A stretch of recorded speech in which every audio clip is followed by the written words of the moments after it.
Hey everybody, it is Friday. Welcome into your go-to show for sports here on the shore. Delmarva Sports Insider.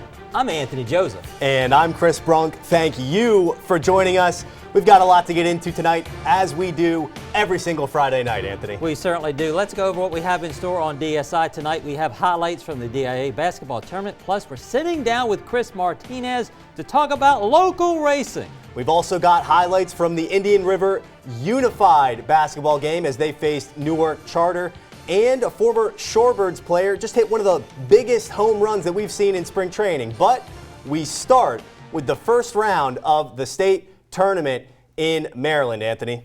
We certainly do, Chris. Tonight in the playoffs, Parkside had a doubleheader facing North Carolina. Parkside hosting the Bulldogs in the playoffs. Trying to get a bucket early on, passes it, but it is blocked. Stolen by Parkside as they make their way down the court, passes it. Zion Smith, she goes up and gets the foul and count the bucket. Now North Carolina, they wanted to have some offense too. Moving the ball around, trying to find an opening. Jasmine Henry, she shoots and drains the three. She had a team high 8 points. Parkside back on the offense. Passes it, Zion Aggie passes it back.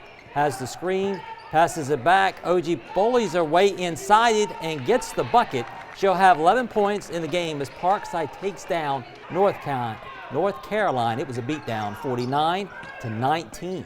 And for the boys, Parkside versus the Bulldogs got pretty intense. Parkside with the ball here. It's Javon Kamaji, sidesteps his defender. Floater right there. He'll finish the night with a team high 22 points for the Rams. Now the Bulldogs, it's Quinneal Gross, slice into the basket, stops on a dime, flicks it up, straight down through the hoop. Team high of 16 for him, but Ty Kellum was a monster for 3 for the Rams. 4 of them on the night, 16 total points for the big man. North Carolina right here, passing the ball to Gross. It goes to Jarius Thomas. Easy layup for the Bulldogs right here, but the Rams have something to say about that. Kamaji's with the ball, finds Maurice Brown, blows by his defender, gets the and one. Parkside goes on to take down the North Carolina Bulldogs 54-40 as both girls and boys advance in the playoffs for the Rams. Chris, they certainly do. In round 2 of the DI playoffs, we had a big showdown that took place in Seaford as the Blue Jays took on the Cape Vikings. It was a game that a lot of people wanted to see. As the game was sold out, both teams have so much talent. Seaford was coming off a first-round bye, trying to defend their home court. Jordan Smith with the ball in transition. He pulls up, nothing but net. The Blue Jays red hot to start the game. Seaford again. Vince Evans Jr. gets the handoff, lines it up, and knocks it down. Seaford goes up 20-11 after the first quarter. But here comes the Vikings. Jamison Tingle, full head of steam inside the paint, finishes the play, fighting through the contact, finishes and gets that foul. Tingle had 14 points on the night. Kate Keats clawing back. Jordan Downing, a nice move. He gets bumped in the air, and they get the bucket. It was a huge bucket. We're tied at 27-27 halftime. Aizwan Matthews for Seaford directing traffic. He likes the matchup, sends his defender to the floor, and sinks the turnaround jumper. Matthews led all scorers with 21 points. But Downing changed everything for Kate. Catch and shoot in rhythm for the sophomore. That was pretty. Then moments later, here comes one of the best plays of the year. The monster duck. Wow, it was impressive. And they run away with it. The Vikings win 56-46. Here's head coach Steve Ray on the play that turned everything around. Well, I had to call a timeout just to get everybody focused back in. And, actually that timeout was probably as much beneficial for us as it was for them because it allowed us to sort of settle our emotions a little bit and just kind of get everybody back under control and get focused. Because when a play like that occurs in high school, everybody goes crazy. So it was very impressive. And it was definitely a game changer. Changed all the momentum. I'll tell you what, Anthony, that dunk from Downing, I think people are going to be talking about around here for a long time. It's not often that you see a poster quite like that at the high school level. That was a great one. Certainly of was. course, we've got a lot of playoff basketball. The DIAA quarterfinal matchups are set for boys and girls, but today we also got quarterfinal action for the DIAA Unified basketball. Indian River at home facing off against the Newark Charter Patriots with a trip to the semifinals in Dover on the line. The teams start this playoff matchup trading buckets. John Proctor for IR sinks the layup right there. And Gavin Malaya for the Patriots using the glass, gets it to go. He's fired up after getting on the board right there. Indian River red hot in the first quarter. Donald Lingo, a bomb from just inside the arc. The crowd is loving it as IR jumps out to an 11-point lead. But Newark, they're not going down without a fight. It's Luke Hesseltine knocking the ball loose, running the floor, finishing the fast break for the Patriots. IR trying to find a way to close out this quarterfinal game. Colin Sheridan, the feed on the low block, high off the glass and in. Indian River wins 34-18, advancing to the semifinals. Here's head coach Jamal Bivens after the game. To see the student body come and support them, I know they feel on top of the world now just to see, their classmates cheering them on to victory. It's an awesome experience for everyone involved. Happy for them, I'm proud of them and the hard work that they put forth tonight. And hopefully we can keep this momentum, moving forward rest of the season. Now stay updated while we're at these games in real time. Make sure to follow WMDT Sports on Facebook and X right now. The UMS men's basketball team has had a difficult season as they've not won many games. But one of their players did something really special that even ESPN Sports Center put on their show. It started with some good ball movement and then pure hustle and then Keytron Shaw. In a moment here, there's that shot. It does not go. And then there it is, Keytron Shaw with that monster dunk. Wow, that was nice and impressive. It was beautiful there, Chris. Yeah, nothing like rising up for a putback like that. Now moving on to a different level of college basketball. The Chesapeake College Skipjacks are having an impressive season. Former SU men's coach Andy Sachs has his Skipjacks performing at a very high level. They just recently knocked off Harcum College, the number 23 team in the nation in the NJCAA Division I. The Skipjacks, a Division II team. They defeated them 79-76, and they won without two starters. They're now 23-5 on the year. A former Delmarva Shorebird, Samuel Bassalo, was invited to spring training. He's making the most of it. He hits a deep shot over the scoreboard. What a hit! One of the few that can hit it over that scoreboard. He is the number 13 prospect in Major League Baseball. He has a bright future, the baby Shorebird. We're calling our first time out, Chris, but when we return, I'm sitting down with Chris Martinez live in the studio to talk local racing. That's pretty exciting. We've got that and more. Delmarva Sports Insider returns. This is Coach Dukes, and you are watching Delmarva Sports Insider.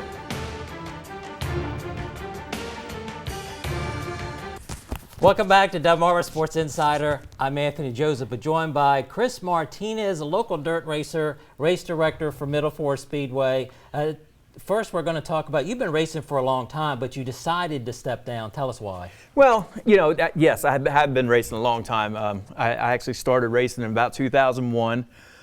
Enjoy racing, still enjoy it, but, sometimes things happen, inside teams and things like that, and just decided, it was time to move on. It was time to make a change. And so you're the race director, Middle Forest Speedway in Seaford. They're going to start April, I think, to 26. Tell us a little bit about, what's going to happen this year. Well, as you've probably seen, Middle Forest went through a lot of litigation trying to get permission to use the bigger cars, and which that passed 5-0 with the county council. So, having said that, it's now allowed us to run the big cars. We've always been a small car track, the 4 cylinders, the 600 micros, mod lights, things like that.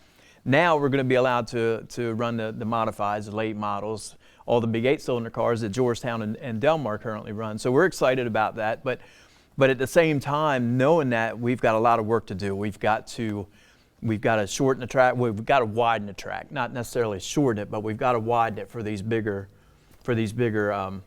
cars to be able to run there and run competitively. Some other cosmetic changes, new clay. We're moving our lights from the infield to outside of the fencing, and all this is going to allow us to run the big cars. So we're excited about that.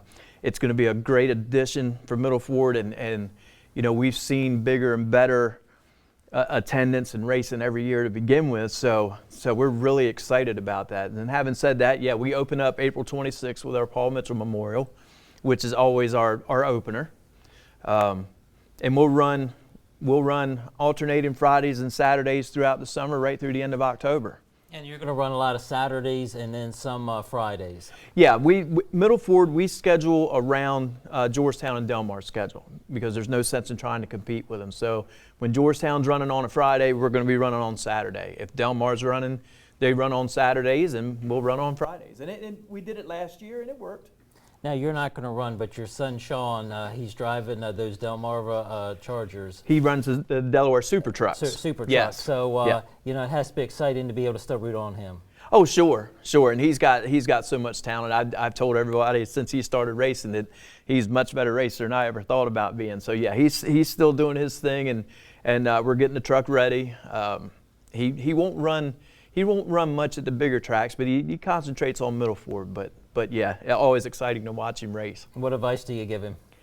When he first started racing, I said, probably the most important thing is don't look across your hood, because there's drivers out there that seem that they can't see past the front hood. I said, you're coming off a turn, look towards the next turn.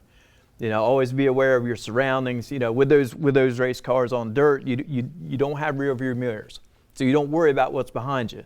You run your line, you look ahead, you're trying to figure out how you're going to make the next pass. If you're catching them. If you're not catching them, then you got to figure out, all right, how in the world am I going to catch them? But the main thing, hold your line, look ahead, and like I said, he took right to it. He does such a good job. I'm very proud of him out there. Now, recently you just had your banquet for Middle Ford Speedway. We did a couple weeks ago. We celebrated our top fives in all the classes, and shared the exciting news with those who may not have known it then. Talked about when we were going to get started and some of the bigger races that we have, because we run 4 or 5 memorial races every year. A little bit of, you have all these different tracks. What do you like about Delmar Speedway? Delmar is always, that's where I grew up, was watching racing at Delmar, and it's challenging. Racing Georgetown is a lot of fun. It's big, it's wide open. Delmar is more of a driver's track. You have to be able to negotiate tight turns and tight competition. So, and they always had the track in really good shape. And again, I got out of the car this year, but the next week I talked with Mark and Denise Cathell, and we agreed that I'm going to be the new announcer at Delaware International this year. So I'm looking forward to that. It's going to be fun. And so you're still, you're not going to be driving, but you're still going to be watching your son. You're the race director, so a lot going on. Oh yeah, still very involved. And truth is, I may get a chance to race a super truck here and there at Georgetown when Sean's not around, and if I want to race it, and if so, good, and if not, that's okay too. It's going to be nice to be able to just sit in the stands and enjoy the racing a little bit. As we wrap this up, a lot of people have not had the opportunity to go around Georgetown or Delmar, even Middle Ford. What is it like going very fast? It's an adrenaline rush is about the best way to put it. You just all that power, and you're powering off the turns, and you're racing with guys, and you don't really feel the speed out there because you're all doing it. At the same time, you're going fast, and there's just nothing like it. Well, thank you so much. Chris, back to you. We're going racing, or we have been anyhow.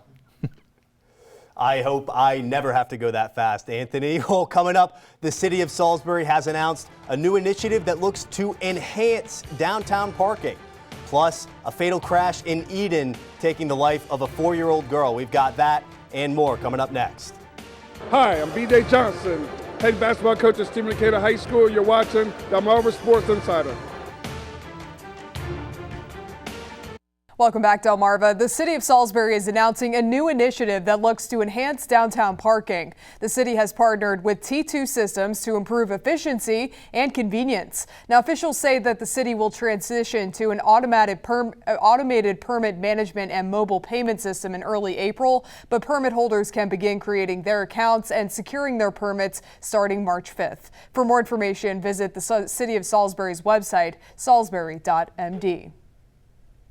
Meanwhile, Maryland State Police are investigating a fatal crash in Eden that claimed the life of a 4-year-old girl. Early yesterday morning, troopers responded to the crash at Route 13 and Stockyard Road. And investigators say that a Hyundai was struck by a Mazda as it was trying to turn left off of the highway. The driver of the Hyundai was identified as 30-year-old Jalen Evans of Crisfield, while police say that 45-year-old Ricky Levere Jr. was behind the wheel of the Mazda. Now, police say that the child who was in the vehicle with Evans was in a secured car seat, but did not survive injuries sustained in the crash. Moving on here, a hearing will be held next week on Maryland House Bill 1414. The bill would take away building energy performance standards for government buildings that are used as shelters or public safety facilities. The set of rules requires those buildings over 35,000 square feet to electrify. Delegate Wade Hartman weighs in on the legislation. There's no exemption for government buildings. So if you have a civic center or convention center or something that's used as a shelter for resiliency purposes, I'm trying to exempt those buildings from that legislation. And that hearing will be held on March 5th at 1 o'clock. And Midshore Meals Till Monday has gotten themselves a new truck. This new refrigerated state-of-the-art truck will allow the organization to deliver weekend food bags to children, but also help them to address the food insecurity issues across the area. They will now be able to store foods that need to be frozen. And Executive Director Pamela Allen says this new addition gives the nonprofit room for greater expansion. Farmers and organizations to say, hey, we would like to donate watermelons to your organization or sweet potatoes or whatever. This truck will allow us the ability to go pick those large items up. Part of our program is to ensure that not only do they get non-perishable foods, but if we can give them fresh foods as well, then that's something that we would love to do. And Allen said that the work would not be possible without sponsors like No Kid Hungry, the Rural Maryland Council, and others who have provided grants for the project. All right, and if you thought you saw a little bit of smoke today or haze, like it was a humid day or something, you were seeing smoke, and it was actually a good thing. Prescribed burns going on in Dorchester County today at the Blackwater Wildlife Refuge, and this is something that they have been doing here during the winter because it has been, it's something to keep the ecological boundaries out here healthy, if you will. So in any day like that, when we have that smoke lingers in the sky. Kevin Holder, our intern, shot this video, and it was a nice day out there. Otherwise, you saw some geese in there hanging out in the water. All right, so Shearwater Seal Sky Cam, the wind is starting to pick up here, and this is live in Georgetown, by the way. And that breeze, as it continues to pick up, we're looking at temperatures here in the 40s. We're not going to cool off much more tonight because that's actually mild air that's streaming into the area, although it feels chilly outside with that south breeze. And that's something that will send us back to the 60s tomorrow before this cold front moves through. It's going to be a dry one, though. Gulf moisture, or not Gulf moisture, Great Lakes moisture, providing for some of these showers up here. By the time the front gets to us, only some high clouds. So we'll call it a dry cold front when it moves through, but it will be noticeable as the breeze starts to kick up tomorrow morning in advance of the front. Once the front crosses the area, the temperature is going to drop pretty quickly. So here's 4 o'clock. We're close to 60 in most spots, already dropping down to the low 50s in northern Delmarva. And there you go. We're back to some wintertime temperatures by early Sunday morning, low 20s, maybe a few teens out there. And the breeze, although not as prominent, still going to be enough to drive that feels like temperature down into the teens, if not the single digits for a bit there Sunday morning. It won't last long, though. So we've got that front moving through tomorrow. The Arctic air funnels into the northeast, so we're going to be on the fringe of it with high pressure moving in for 2 days, Sunday and Monday. But by Monday night, we're going to see a return flow with the milder air streaming toward us. As that's happening, a very strong spring-like storm system will develop out in the Midwest. It is going to bring likely some strong tornadoes to the deep south on Tuesday, and some of that energy producing severe weather is going to sneak over to the Carolinas by Wednesday afternoon. And some of that might even reach us here in Delmarva. I don't expect a widespread severe weather event, but the threat for maybe a couple strong to severe thunderstorms, certainly possible with the dynamics of this system. At the very least, we're all going to get some rain and potentially a few thunderstorms. We're going to have to watch Wednesday evening closely as a trailing cold front will eventually bring us back to average temperatures by the end of the week. 37 to 42 with clear skies tonight. We're pretty much at that point right now in the coldest spots, and we're starting to see that temperature go up. 50 by 8 o'clock tomorrow morning on our Holly Kia dog walking forecast. 62 an early high in the afternoon before temperatures fall. Upper 30s Sunday. That's it. Low 40s on Monday. Mid 50s Tuesday. Mid 60s Wednesday. Anthony, you see how quickly we warm back up. Again, keeping an eye on Wednesday evening with that chance for thunderstorms. Thanks, Rich. I like warm weather in the 60s. Stick around. Parkside Rams head coach Warren White won his game tonight, but he also made a huge announcement during a special ceremony. Find out what that is. You're watching DSI. Hi, I'm Cleo Hill, Jr., head men's basketball coach of UMES. You're watching Delmarva Sports Insider. And welcome back. There's been some good basketball played in Delaware in the playoffs. Here are the brackets for the remaining teams. Of course, in the girls' action, number 1 Caravel taking on number 8 Paddle. We have number 13 taking on number 5 Ursuline. DMA versus St. Elizabeth. Smyrna versus Sanford. In boys' action, number 1 Dover taking on number 8 Sally's. Number 4 St. George's locks up with number 12 Smyrna. Number 2 St. Elizabeth battles number 7 Howard, and then you have Cape colliding with number 6 Sanford. That should be a really good contest. Yeah, now we're going to take a look at the Maryland side of things.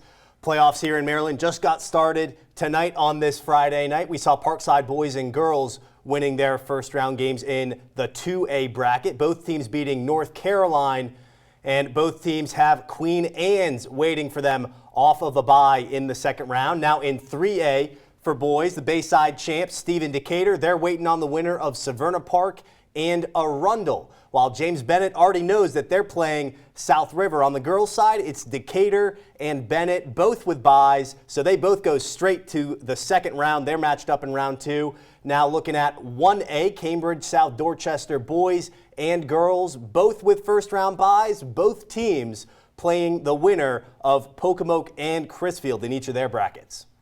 Some really good basketball. This afternoon, before the Parkside, North Carolina game started, Parkside took time to honor the girls' head coach, Warren White. It was announced after this season he will officially retire after 3 decades of coaching and 477 games won, including tonight. His esteemed colleagues and former state 1999 champion team were there to honor and speak about him as they gave him some gifts. They also introduced what will hang, and that's going to be a banner in his honor. This is what head coach White had to say about this emotional ceremony. Just right now was the time to do this. There's still a lot of things I want to do. I'm not going to rule out basketball, but there are other things in life that I want to do, especially for my family and for my community, which is going to be some time consuming. But I want to get out and enjoy life and do things with my family.